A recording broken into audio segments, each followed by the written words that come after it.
নমস্কার, জয় শ্রীকৃষ্ণ। বন্ধুরা, 2 জানুয়ারি বছরের প্রথম পূর্ণিমা, পৌষ পূর্ণিমা।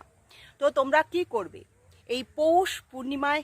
তোমরা হাত অর্থাৎ চন্দ্র মুদ্রা, বাম হাত দিয়ে এই রকম চন্দ্র মুদ্রা তৈরি করবে, পূর্ণিমার আলোর সামনে বসে পড়বে। জাস্ট 30 সেকেন্ড বসবে। ঠিক হাত থাকবে এইরকম, বুড়ো আঙুল 90 ডিগ্রি থাকবে। এইভাবে বসে পড়ো এবং ডান হাত ঠিক ধ্যান মগ্ন হয়ে, দেখো এই যে ধ্যান মগ্ন হয়ে এরকমভাবে হাতটাকে রাখবে, ডান হাতটাকে এইভাবে বসে পড়বে চাঁদের আলোয়। এবং তোমাদের যার যা ইচ্ছা ম্যানিফেস্ট করো, যার যা উইশ সেটা তোমরা কিন্তু চন্দ্রমার কাছে চেয়ে নাও। বড় পূর্ণিমা, বছরের পৌষ পূর্ণিমা, এটা বিশ্বাসের সাথে করো, যার যা ইচ্ছা তোমরা চেয়ে নাও।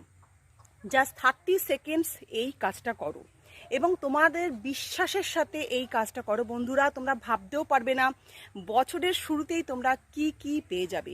তো এই পূর্ণিমায় এই চন্দ্র মুদ্রাতে তোমরা যার যা উইশ করবে সেটা কিন্তু পূর্ণ হবে একমাত্র তখনই। তোমরা 30 সেকেন্ড কিন্তু ধ্যানমগ্ন হয়ে কিন্তু পুরোপুরি বিলীন হয়ে যেতে হবে ইউনিভার্সে।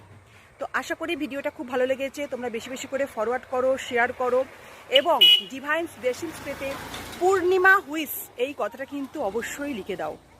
তো কমেন্টে পূর্ণিমা হুইস না লিখলে কিন্তু টোটকা কাজ করবে না। আশা করি তোমরা 2 জানুয়ারি বছরের বড় পূর্ণিমা, সব থেকে পৌষ পূর্ণিমা, সেটা কিন্তু অবশ্যই এই মুদ্রার দ্বারা তোমাদের যার যা ইচ্ছা চন্দ্রমার থেকে চেয়ে নেবে। আশা করি ভিডিও খুব ভালো লেগেছে। বেশি করে ফরওয়ার্ড করো, শেয়ার করো। ভালো থেকো, সুখে থেকো, শান্তিতে থেকো। নমস্কার।